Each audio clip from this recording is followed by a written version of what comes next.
Assalomu alaykum, hurmatli mana shu Ayliya media dasturlarini kuzatib boruvchi aziz hamyurtlar, qo'shni davlatdagilar, barchangizga assalomu alaykum. Qarshingizda Kaminiy Kamtarim Sherzod Sobirov. Men va'daga muvofiq mana avvalgi dasturlarimda mana shu aytib o'tganman. Bolajonlar uchun 7 Fotiha, Oyatal Kursi, Al-Falaq, An-Nas suralarini mana shu shifo bo'lishligiga inshaalloh Allohdan so'rab, uylarda turgan holatda shifo topishliklari uchun harakatda bo'lganman va doimiy mana shu duoda bo'lganman. Allohimga behisob shukrki, qanchadan qancha mana hozirgi shu kungacha mana bugun erta tugaydi, navbatlar to'lib bo'lgan juda ko'p ota-onalarning rahmatlarini, cheksiz minnatdorchiliklarini, duolarini, qolaversa mana shu ularni buvilari, bobolaridan kelayotgan rahmatlarga behisob Allohimga shukrlar bo'lsin. Marhamat, hozir o'zingiz qisqa qilib aytganda so'z isboti bilan bo'lish kerak. Mana shu hozirgi kungacha bo'lgan aksariyat mana shu rahmatlarni aytilgan nimalardan 93 ta голосовой bor. 93 ta голосовойdan men endi sizlarga endi vaqt zoya ketmasligi uchun, ko'p vaqtingizni olmasligim uchun albatta mana shu 5-6 tasini qo'yib o'taman va shu narsani aytib o'taman. Qur'on shifo.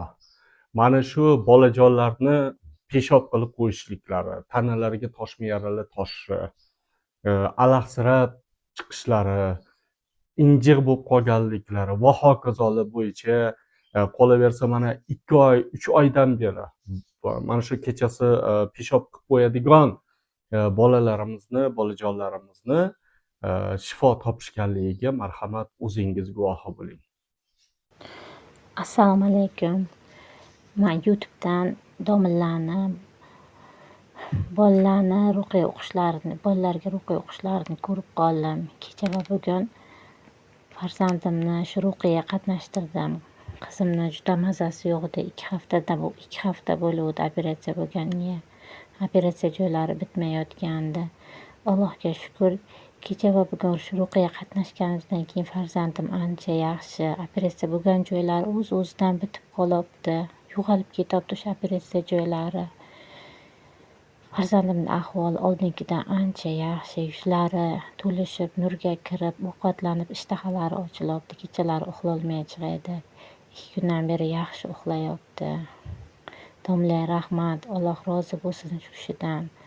Qur'onni shifoligiga yana bir karra ishonib, shu narsaga, shu mo'jizaga ishondik farzandim bilan biza. Domla ruqiya o'qishlarini boshlashlari bilan uyimizga qandaydir bir shunday bir farishtalarni ko'radigan bo'ldim. Farzandimning atrofi aylanishadiganini ko'rdim. Allohga shukr, farzandim ancha yaxshi. O'zi bor yo'g'i 2 marta qatnashdi ruqiyaga. Bu rost narsa, yolg'on emas. Alloh ko'rib turibdi. Farzandimning ahvoli ancha yaxshi. 4 yildan beri farzandimning mazasi yo'q edi. Hozir juda yaxshi. 2 marta ruqiyaga qatnashganimizdan beri hamma kasalliklar o'z-o'zidan yo'qolib ketyapti. Allohning bir mo'jizasini ko'rib turibman. Domla umrlari uzoq bo'lsin. Alloh rozi bo'lsin. Domlamizdan 2 dunyo baxt saodatini bersin Alloh domlamizga. Rahmat sizga domlajon. Bemor farzandlar shunchalik siz mehribonlik qilayotganingiz uchun Allohimning o'zi sizdan rozi bo'lsin. Siz tufayli farzandim juda ham yaxshi bo'lyapti. Allohga shukr. 2 kundan beri ancha o'ziga kelib qoldi. Anchalar o'ziga keldi. 4 yil bormagan joyimiz qolmagandi. Rahmat sizga domlajon, sog'-omon bo'ling. Tan joningiz sog' bo'lsin. Assalomu alaykum. Men o'g'limlar 10 yoshdalar. Anchadan beri peshob tutolmaslik bo'yicha qiynalardik. Tibbiyot tomonidan ham, tabobat tomonidan ham bormagan, uchramagan yerimiz qolmagandi. Bir kishi sababli Uychi tumanidagi Sherzodbek Sobirovni tavsiya qilishgandi. 3 ta muolaja bilan 2 oy bo'ldiki, kechalari peshob nimaligini bilmaymiz. Allohga ming shukr. Domlaga katta rahmat. O'z minnatdorchiligimni bildiraman. Aytmoqchimanki, shifo izlayotgan bemorlarga shifolashib yursinlar. Alloh kuch-quvvat bersin. Mingdan ming rahmat domlaga. Assalomu alaykum va rahmatullohi va barakatuh. Qizim kechagi muolajadan boshlab hozirgacha peshob qilib qo'ymadi. Birinchi muolajadayoq natija bilindi. Alhamdulillah, Alloh rozi bo'lsin. Ko'p joyga olib borganmiz, davolatganmiz, hamma narsa qilib ko'rganmiz, lekin foydasi bo'lmagandi. Alhamdulillah, Allohim shularni sababchi qilib qo'ydi. Men kechadan boshlab hozirgacha peshob qilib qo'ymadi. Rahmat, Alloh rozi bo'lsin. Meni qizim Muslima, 2004-yil. Hozir 9 yoshda. Tungi anevrizma bilan qiynalar edi. Shifo izlab bormagan, meditsina bo'yicha bormagan joyimiz qolmadi. Bir kishi tavsiya qildi. Sherzod Sobirovga keldik. Hozir mana 1 oydan oshdi. Hali qizim tunda peshob qilmadi. Katta rahmat. Meni o'g'lim Oybekjon, yosh 8da, 4-5 yildan beri kechalari peshob tutolmaslikdan qiynalardi. Rosa doktorlarga bordik, dam soldirdik, shifo izlab tinmadi, izlandik.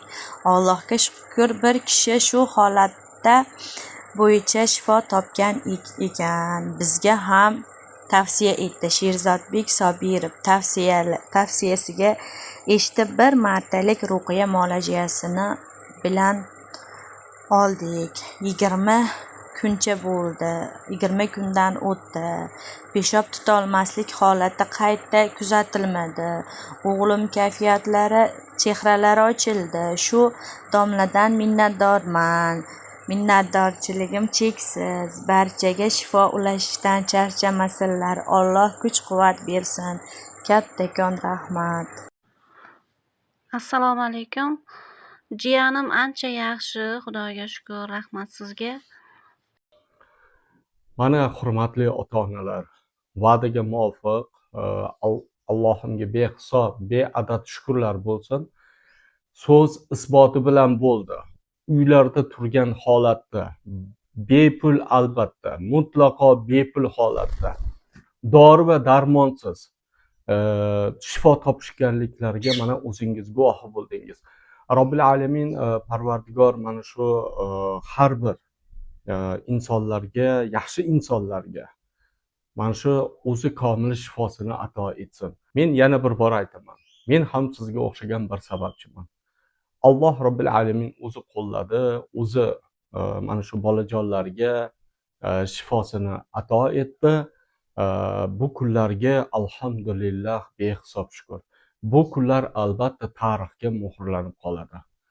Albatta kelasi dasturimda mana shu ajoyib bir dastur o'ylab qo'yganman. Albatta inshaalloh kelasi dasturimda chiqaraman. Yaxshi insonlarning xonadonlariga tinchlik, xotirjamlik, fayz barakotlarni, baxt, saodat, mol dunyo, toj davlatlarni Robbil alamin hech qachon tark etmasin. Hamisha Allohim o'zi panohida asrasin. Sog' va salomat bo'ling.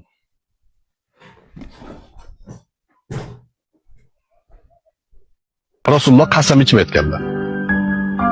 Sizni bir kishi nohaq kamsitsa, Alloh sizni aziz qilmasdan, sizni azizligingizni o'sha odamlarga ko'rsatmasdan joningizni olmaydi. Haqda sobit turaverish kerak.